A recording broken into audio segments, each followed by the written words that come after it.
नमस्कार। राजस्थान की तमाम फटाफट खबरों में आपका स्वागत है। राजस्थान की खबरों के लिए आपसे निवेदन कि यदि आपने राजस्थान की खबरों के लिए आपके अपने चैनल को सब्सक्राइब नहीं किया है तो कृपया करके अभी राजस्थान की खबरों के लिए आपके अपने चैनल को सब्सक्राइब कर लें।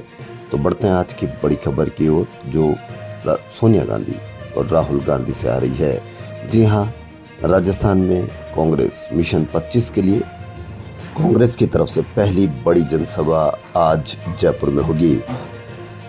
कांग्रेस शुरुआत करने जा रही है राजधानी से। पिछले 2 चुनाव से राजस्थान की 25 में से 25 सीटें कांग्रेस जीतने के लिए आज बड़ा कैंपेन की शुरुआत करने जा रही है। कांग्रेस की जनसभा राजधानी में इसलिए की जा रही है कि एक साथ जयपुर सिटी, जयपुर ग्रामीण, दौसा सहित 6 सीटों को साधा जा सके। जी हां, आज ये बड़ी सभा कांग्रेस की जयपुर से।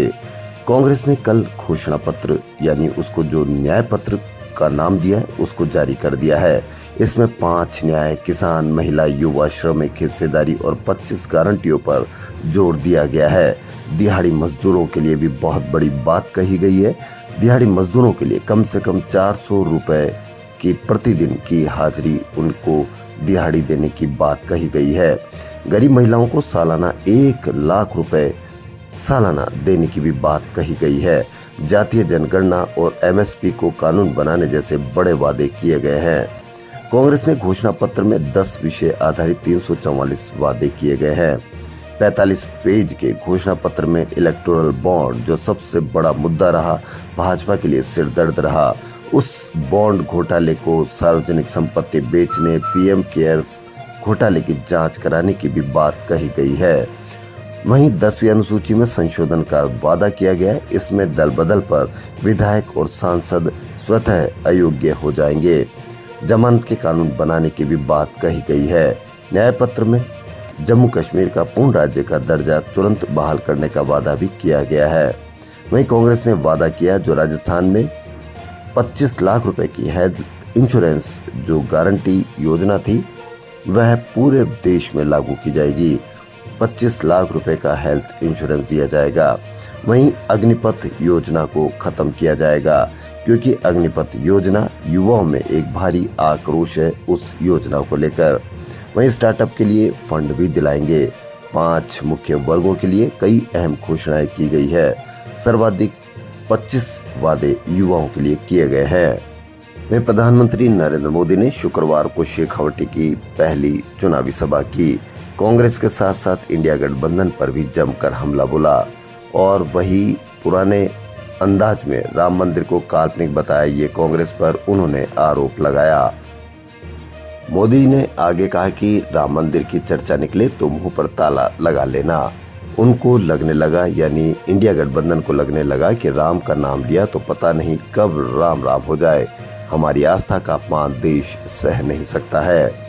वहीं सवाई मानसिंह स्टेडियम में शनिवार शाम यानी आज राजस्थान रॉयल्स और आरसीबी के बीच आईपीएल मैच खेला जाएगा। मैच में दर्शकों की नजर आरसीबी के विराट कोहली पर रहेगी। शुक्रवार शाम को दोनों टीमों के खिलाड़ियों ने प्रैक्टिस मैच खेला। अब तक राजस्थान रॉयल्स जयपुर में हुए सभी मैच जीत चुकी है। एनसीईआरटी की किताबों में ताजा संशोधन के तहत अयोध्या में बाबरी मस्जिद, गुजरात दंगों में मुस्लिमों की हत्या, हिंदुत्व, मणिपुर के भारत में विलय से जुड़े संदर्भ हटा दिए गए हैं। गोधरा दंगों के संदर्भ को बदला गया है। इसमें पहले था गुजरात में 2002 में गुजरात में गोधरा दंगों के बाद 1000 से ज्यादा अधिकतर मुस्लिम मारे गए थे। इसे बदलकर अब 2002 में गुजरात में गोधरा के बाद हुए दंगों के दौरान 1000 से अधिक लोग मारे गए थे कर दिया गया है। एनसीईआरटी का इस पर तर्क है कि किसी भी दंगों में सभी समुदाय के लोगों को नुकसान होता है, यह सिर्फ एक समुदाय नहीं हो सकता है। राजस्थान में राजधानी से जुड़ी जयपुर, जयपुर ग्रामीण और दौसा लोकसभा सीट पर कांग्रेस जीत की ओर अग्रसर लग रही है। उसकी तैयारियां भी ग्राउंड लेवल पर कांग्रेस तैयारी भारी नजर आ रही है। तीनों लोकसभा क्षेत्रों में कुल 24 विधानसभा सीटें हैं। दौसा से मुरारी लाल मीणा कांग्रेस से हैं, कन्हैया लाल मीणा भाजपा से हैं। दौसा से कांग्रेस को यह माली गुर्जर वोटरों को लामबंद करना होगा। जहां मुरारी लाल मीणा सचिन पायलट के गुट के माने जाते हैं, तो दौसा में माली गुर्जर का जो कॉम्बिनेशन है वो एक होता नजर आ रहा है। इससे मुरलीलाल मीणा की जीत पक्की नजर आ रही है। राजस्थान के सबसे बड़ा ऑर्गन ट्रांसप्लांट मामले की जांच जैसे जैसे आगे बढ़ती जा रही है, वैसे वैसे नए खुलासे भी हो रहे हैं। अब सामने आया कि ऑर्गन ट्रांसप्लांट की एनओसी के लिए बने कमेटी की मीटिंग 1 साल से नहीं बल्कि पिछले 3 साल से नहीं हुई। 3 साल से नहीं हुई ऑर्गन ट्रांसप्लांट कमेटी की बैठक, लेकिन 2021 से अब तक 2100 से अधिक फर्जी एनओसी जारी की गई है। 2100 से अधिक फर्जी एनओसी, इसका एक बड़ा कैंपेन और बड़ा माफिया नजर आता है।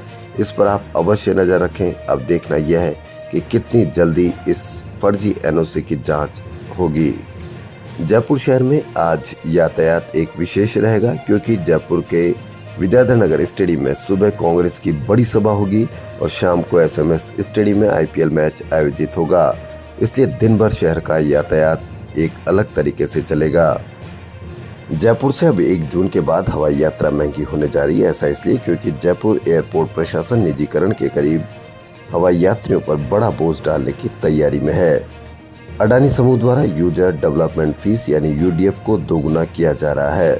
अभी जयपुर से उड़ान भरने वाले प्रत्येक यात्री से 465 रुपए यूडीएफ टैक्स लिया जाता है, लेकिन अब अडानी समूह ने इस राशि को बढ़ाकर 910 करने जा रहा है। साइबर क्राइम के प्रति जन जागरूकता के लिए Rajasthan police CBS cyber foundation के साथ मिलकर काम करेगी। शुक्रवार को पुलिस मुख्यालय में डीजी साइबर क्राइम और एससीआरबी रवि प्रकाश मेहरा की मौजूदगी में राजस्थान पुलिस और सीबीएस साइबर फाउंडेशन के बीच एमओयू हुआ। लोकसभा चुनाव की आचार संहिता के दौरान police commissioner Biju George Joseph ने बीएसएफ की बटालियन और पुलिस के जवानों के साथ भट्टा बस्ती और शास्त्री नगर में फ्लैग मार्च किया। शहर में मुबारक माह रमजान में आखिरी जुमे यानी जमातुल विदा की नमाज अदा की गई। जोहरी बाजार स्थित शहर की सबसे बड़ी जामा मस्जिद में नमाजियों की भीड़ उमड़ी।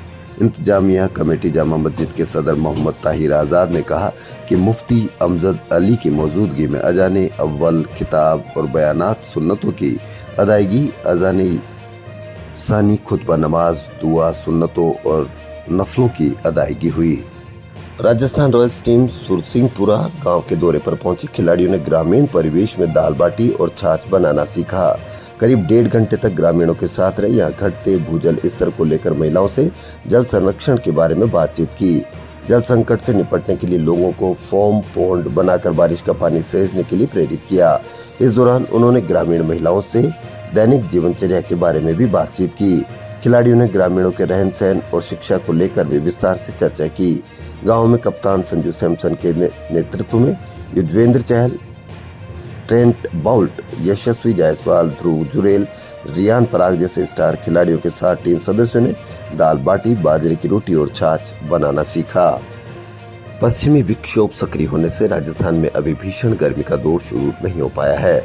मौसम में लगातार उतार चढ़ाव चल रहा है और पश्चिमी विक्षोभ के असर से तापमान सामान्य के आसपास ही बना हुआ है। पिछले 24 घंटों में सक्रिय हुए पश्चिमी विक्षोभ से राज्य के ऊपर के साइक्लोन सर्कुलेशन सिस्टम एक्टिव है। सिस्टम को अरब सागर से नमी मिल रही है। इससे कई शहरों में शुक्रवार को हल्की बूंदाबांदी हुई। इस सिस्टम के असर से शुक्रवार को भी जयपुर, अजमेर, कोटा, उदयपुर संभाग सहित कई इलाकों में बादल छाए रहे और कहीं कहीं बारिश भी हुई। राजस्थान के 12 लोकसभा सीट पर 19 अप्रैल को प्रथम चरण के मतदान के लिए 23,651 मतदान केंद्र और 719 सहायक मतदान केंद्रों को मिलाकर कुल 24,370 मतदान केंद्र बनाए गए हैं।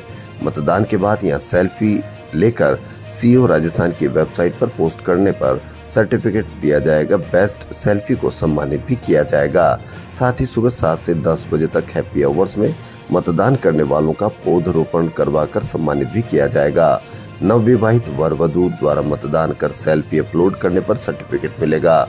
संयुक्त परिवार की 3 पीढ़ियों दादा दादी, बेटा बेटी, पोता पोती द्वारा मतदान कर सेल्फी अपलोड करने पर विशेष सम्मान मिलेगा। लोकसभा चुनाव में पहली बार ऐसा होगा जब वोटर्स को वितरित की जाने वाली वोटर इन्फॉर्मेशन स्लिप में वोटर्स के फोटो की जगह QR कोड होगा। इसमें वोटर से संबंधित सारी जानकारी होगी।